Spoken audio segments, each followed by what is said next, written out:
Buenos días, iglesia bendecida, amada de Dios y más que vencedora. El tema de este día es la iglesia que Dios diseñó. Lo que el creyente, el Hijo de Dios, debe aprender es a ver como Dios está viendo. La percepción que nosotros tenemos de la iglesia a veces está equivocada. Algunos piensan que la iglesia es un hospital de pecadores, no un museo de santos. Son expresiones que son escuchadas comúnmente en varios creyentes, ¿no? ¿Será que la iglesia todos son pecadores, arrepentidos, que buscan sanación? ¿Será que en la iglesia está el trigo y la cizaña? ¿Es la iglesia un lugar de personas que están buscando su sanación y que realmente eso los mueva a ellos a buscar una perfección? ¿Dios nos ha puesto en un lugar de contaminación cuando pensamos en la iglesia? Entonces, hay muchas preguntas que nos hacemos y que a la luz de la palabra de Dios tenemos que corregirlas, porque la iglesia es Cristo mismo. El concepto que tenemos de la iglesia sí que es una comunidad de creyentes que han reconocido a Cristo como su único Señor y Salvador. Pero la iglesia en sí es todo aquello que está en Cristo. Tú no le puedes añadir nada a Cristo, sino que la iglesia procede de Cristo. En un principio a Adán Dios lo hizo dormir y de su costilla Dios sacó a Eva mientras él dormía. Una vez que Adán se despertó y vio a Eva, la vio hermosa, bella, y él expresó estas palabras: esta es carne de mi carne, hueso de mis huesos. Eva fue sacada de Adán. Así, tomando esta figura, también la iglesia fue sacada de Cristo. Y lo que ha sido sacado de Cristo es bello, hermoso. No es algo que necesita ser mejorada. Por eso decimos que la iglesia no es gente mejorada. La iglesia es Cristo. Algunos piensan, voy a ir a la iglesia para cambiar mi vida. Dios no va a cambiar tu vida. La iglesia es todo aquello que ha sido sacado de Cristo. Procede de Cristo. El origen es Cristo. Eso es lo que tenemos que entender, que nosotros no somos gente mejorada. Sí que tiene que haber una transformación del alma. Tenemos que ser transformados a semejanza de Cristo. Pero eso es en la parte almática. En la parte espiritual, nosotros somos la expresión de Cristo, porque procedemos de Él. Por eso dice, de modo que si alguno está en Cristo, nueva criatura es. Las cosas viejas pasaron. He aquí todas son hechas nuevas. Todo ha sido hecho nuevo. No es que Dios te haya mejorado. No es que Dios sea ahí el alfarero y tú la vasija de barro, y que Él necesita moldearte a fin de que tú seas a imagen y semejanza de Cristo. No, nosotros ya lo somos. La iglesia es la expresión de Cristo. Es la misma expresión de la vida de Cristo. No estamos tratando de ser Cristo. Nosotros lo somos ya en naturaleza. Es Cristo en nosotros y nosotros en Él. El apóstol Pablo, en la carta a Efesios, capítulo 5, versículo 27, dice así: que Cristo amó a la iglesia y se entregó a sí misma por ella. Cristo fue a la cruz, resolvió el problema del pecado, de la ley, del yo, resolvió el problema de la naturaleza humana, la pobreza. Cristo, dice, fue a la cruz por amor a nosotros. Dice, amó a la iglesia. En su pensamiento estaba la iglesia que él amó. Eso estaba en el corazón de Cristo. Cristo fue y se entregó a sí mismo en sacrificio por amor a nosotros. Es bella esta expresión de amor, ¿no? Se entrega a Jesús, da su vida por nosotros, derrama su sangre preciosa por amor a la iglesia. Eso es el amor de Cristo por su iglesia. Dice, amó a la iglesia y se entregó a sí mismo para santificarla. La iglesia es santa. No está en un proceso de ser santificada. La iglesia es santa. Si la iglesia es Cristo, la iglesia es santa. No puede estar manchada la iglesia. La iglesia es santa. Dice, para presentársela a sí mismo como una iglesia gloriosa, llena de gloria. La iglesia está llena de la gloria de Dios. La gloria es la expresión de Dios, es la presencia misma de Dios, es la belleza, la hermosura de Dios. Eso es su gloria, es su victoria, es lo que Dios es, todo lo que Dios es, todo lo que Dios puede. Eso es la gloria de Dios. Entonces la iglesia, dice, está llena de gloria. La iglesia está llena de gloria. La iglesia es la expresión de la gloria de Dios. Cuando nosotros amamos a nuestros semejantes, estamos expresando esa gloria de Dios. Cuando la iglesia camina en fe, está expresando la gloria de Dios. Cuando la iglesia es llevada de triunfo en triunfo, de victoria en victoria, está expresando la gloria de Dios. No es una iglesia derrotada, es una iglesia triunfante, que está siempre expresando la gloria de Dios. La iglesia no está derrotada, la iglesia no es contaminada, la iglesia siempre es santa, la iglesia siempre es triunfadora, en la iglesia no hay pecado. Si la iglesia procede de Cristo, ¿ustedes creen que pueda haber pecado en la iglesia? En la iglesia no hay pecado. Si Cristo es santo, la iglesia es santa. Si Cristo es justo, la iglesia es justa. Si Cristo está sano, la iglesia está sana.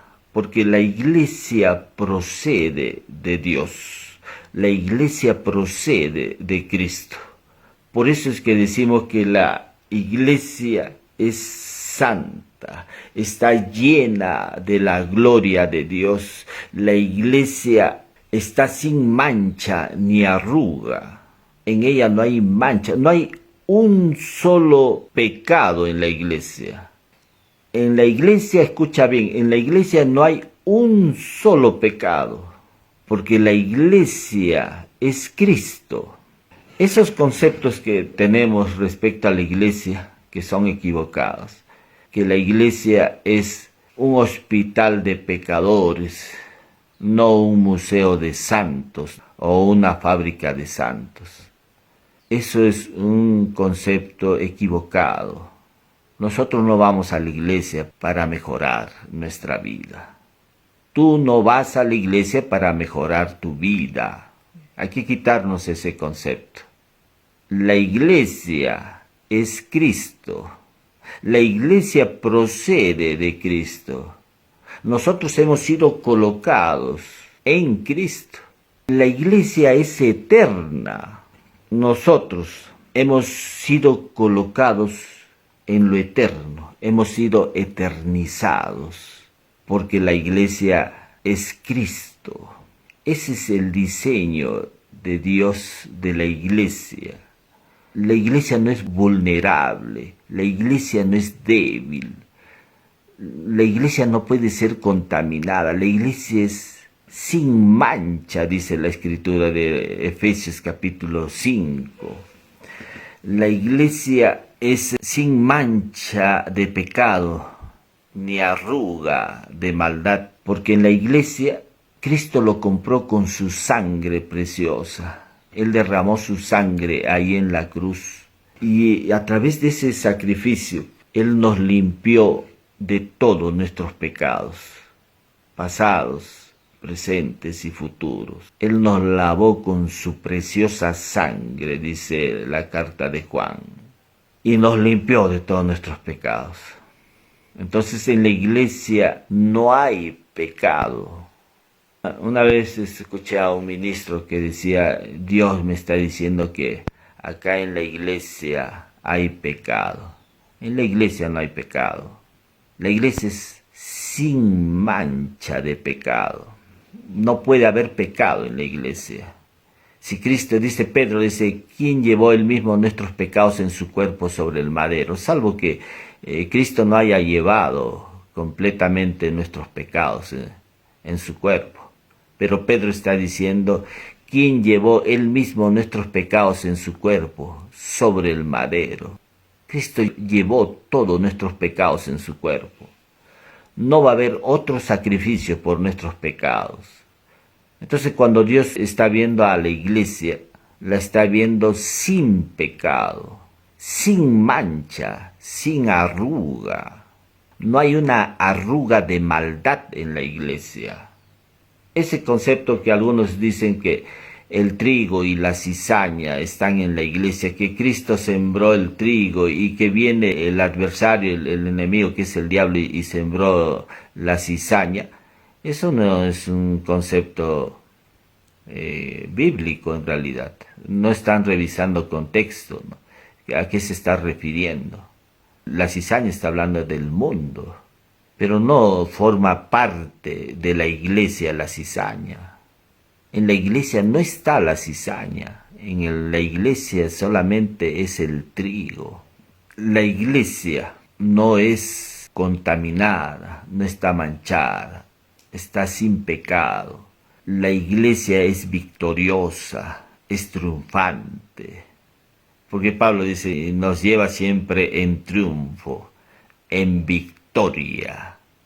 La iglesia no puede caminar en derrota porque en su esencia está el victorioso, está el triunfante. Si no, Cristo no hubiese gritado ahí en la cruz, consumado es.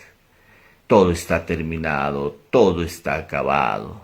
Cristo en la cruz derrotó al enemigo, al diablo, lo destruyó, lo puso bajo sus pies. Él es un enemigo derrotado. Y la iglesia es triunfante, victoriosa. La iglesia expresa la misma vida de Dios. Es importante saber que el evangelio en principio es impartición de vida. Jesús dijo, el que coma mi carne y beba mi sangre tiene vida eterna. Una vez más, claro, es algo literal, pero está hablando sobre un hecho, una realidad que deberíamos considerar importante. Jesús dijo, si no comen la carne del Hijo, del hombre, y beben su sangre, no tienen vida en ustedes. Seguidamente dice que el que come su carne y bebe su sangre tiene vida eterna. Jesús siempre nos habló de que Él es el alimento espiritual. Yo soy el pan de vida. Jesús no dijo, no tengo nada que darle. Siempre Él dijo, yo soy el pan de vida. Jesús siempre dando. Él es el alimento. Juan 6, 53, 54 dice que el que come y bebe de Él tiene vida eterna. Esto es lo grandioso de la gracia que aprendemos de Cristo. Está hablando de aprender de Él, de conocerlo, de ser alimentados por Él. Tenemos vida eterna. Es ahí donde Dios nos eternizó a nosotros y nos ha eternizado colocándonos en Él mismo. Los fariseos y escribas en aquellos tiempos, ellos conocían las Escrituras, conocían el Pentateuco, pero este conocimiento de las Escrituras no vieron ellos en ella a Cristo, porque estaban muertos. Por eso es que Jesús le dijo: escudriñad las Escrituras, porque ellas son las que dan testimonio de mí. Les estuvo hablando a estos hombres Jesús que en las Escrituras estaba ya anunciado Cristo, pero que ellos no lo estaban viendo, aun a pesar de que eran conocedores de las Escrituras, de la Biblia, no lo estaban viendo a Cristo. Y no lo estaban viendo porque estaban muertos espiritualmente. Así muchos pueden tener un conocimiento de las Escrituras, pero estar muertos espiritualmente. Porque nosotros, hermanos, aprendemos Cristo. La iglesia no es un montón de gente aprendiendo Biblia. En la iglesia aprendemos Cristo. Aprendemos Cristo. Por eso dice Jesús: si no comen la carne del Hijo del Hombre y beben su sangre, no tienen vida en ustedes. Están muertos espiritualmente. Si tú no estás aprendiendo Cristo, estás muerto espiritualmente. No es un asunto de tu sinceridad ante Dios, porque muchos pueden ser sinceros. De eso no se trata de aprender Cristo. Nosotros aprendemos Cristo, no aprendemos Biblia. La iglesia aprende Cristo. Cristo es el fundamento de la iglesia. Es Cristo. Mire que la primera iglesia cristiana que está registrada en el libro de Hechos de los Apóstoles, esta iglesia dice, recibían la palabra y eran bautizados. ¿Qué más había en esta iglesia? Dice, perseveraban en la doctrina de los apóstoles, en el partimiento del pan, en las oraciones, en la comunión unos con otros. Y el Señor añadía a la iglesia los que habían de ser salvos. Eso dice en Hechos 2:42. La primera iglesia cristiana perseveraban en la doctrina de los apóstoles. ¿Y cuál era la doctrina de los apóstoles? Todo el libro de Hechos de los Apóstoles, usted va a ver cuál era el mensaje apostólico, cuál era la confesión de fe que ellos declaraban. A lo largo de todo el libro de Hechos de los Apóstoles, usted va a darse cuenta que ellos anunciaban a Cristo, hablaban de Cristo, llevaban el mensaje de Cristo, de ninguna otra persona, hermano. Ellos no estaban anunciando a otra persona, ellos no estaban anunciando una denominación, nada de eso. Ellos estaban anunciando a Cristo. En el nombre de Jesucristo, levántate y anda. Siempre usaban este tipo de expresiones. El enfoque de toda la confesión apostólica era Cristo. El tema de toda la confesión apostólica era Cristo. Siempre ellos estaban anunciando a Cristo. Ellos hablaban acerca de la obra terminada de Cristo. Claro, en un inicio todavía había cosas por corregir entre Pedro o Pablo, ¿no? Pablo lo corrige a Pedro, pero ya después vemos una iglesia que ya entendió realmente la obra de Cristo. Y se dan las cartas ya de Pedro, Pablo. Tremendo lo que sucede con estos hombres. La confesión apostólica estaba siempre dirigida hacia la persona de Cristo, hacia la obra terminada de Cristo. Dice, perseveraban en el partimiento del pan, es la Santa Cena. En la Santa Cena que vemos, la obra de Cristo, su sacrificio, el nuevo pacto, la nueva alianza que se establece. Es el anuncio también de la venida de Cristo. Entonces, todo es el mensaje, ahí es cristocéntrico. No hay otra razón en la vida de la primera iglesia, que es conocida aquí a través del libro de los Hechos de los Apóstoles, que todos hablan acerca de la persona de Cristo. No hay otro tema. Cuando Cristo es aumentado conocido, aprendido dentro de la iglesia, dice, recién se da el crecimiento. Dice, y el Señor añadía a la iglesia a los que habían de ser salvos. Si la iglesia no está enfocada en Cristo, no se va a dar un debido crecimiento en la iglesia. Es importante que todos estos actos que se dan dentro de la iglesia, todos ellos están dirigidos hacia la persona de Cristo. Por eso es que nosotros, hermanos, tenemos que conocer a la persona de Cristo y ver cómo Dios está viendo a su iglesia. Dios no está viendo una iglesia derrotada. Dios no está viendo una iglesia contaminada. Dios no está viendo una iglesia en pecado. Dios no está viendo una iglesia vulnerable, débil.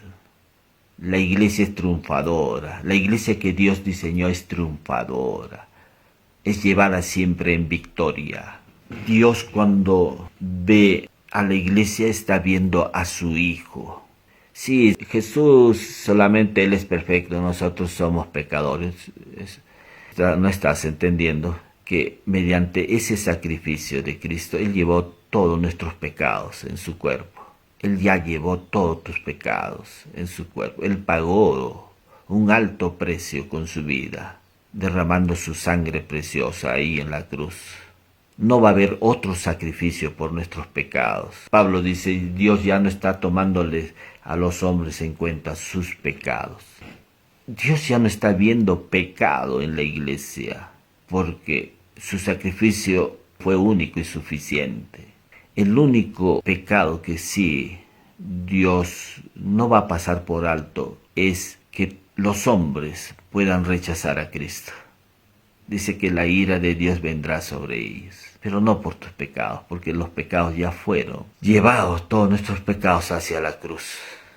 Ahora eso no significa que la iglesia, como conoce y sabe que ya Dios ya no está viendo pecado en la iglesia, entonces nosotros vamos a tener licencia para pecar.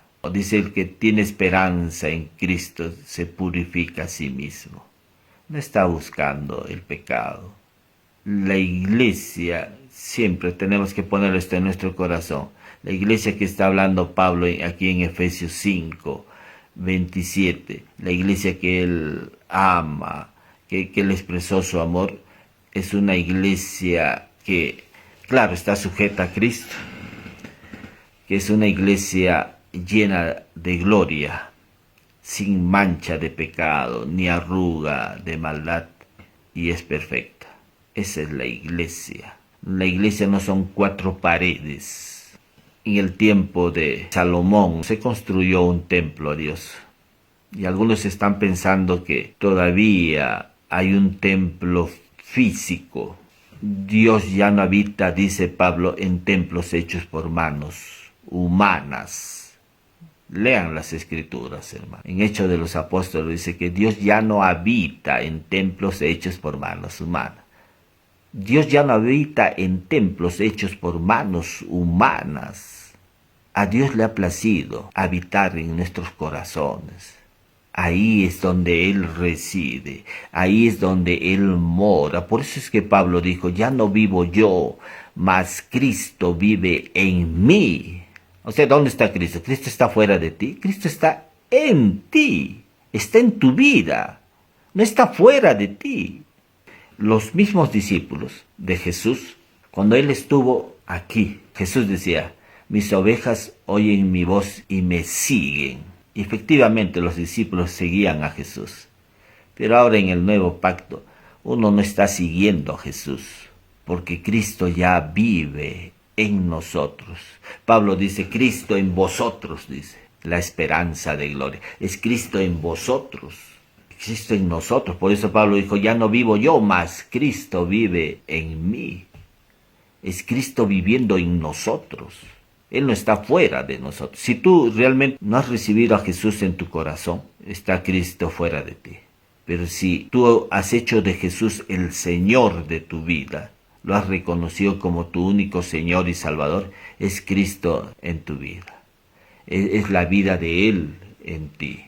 Es Cristo morando, habitando en tu vida. Él no está fuera de ti. Tú ya no estás siguiendo a Cristo. Es Cristo morando, viviendo en tu vida. Damos gracias a Dios por este tiempo que siempre nos permite conocerlo a través de su palabra. Damos toda la gloria a nuestro Dios porque Él nos ha puesto en su iglesia. Nosotros procedemos de Cristo. Somos la expresión ahora de la vida de Cristo. Es Cristo en nosotros. Si por primera vez estás escuchando este mensaje y deseas que Cristo viva en tu vida, te voy a guiar en una oración ahí donde te encuentres. Repite conmigo: Señor Jesús, te doy gracias por la expresión de tu amor hacia mi vida. Tú fuiste a la cruz y derramaste tu sangre preciosa para el perdón de mis pecados. Te recibo en mi corazón reconociéndote como mi único Señor y Salvador.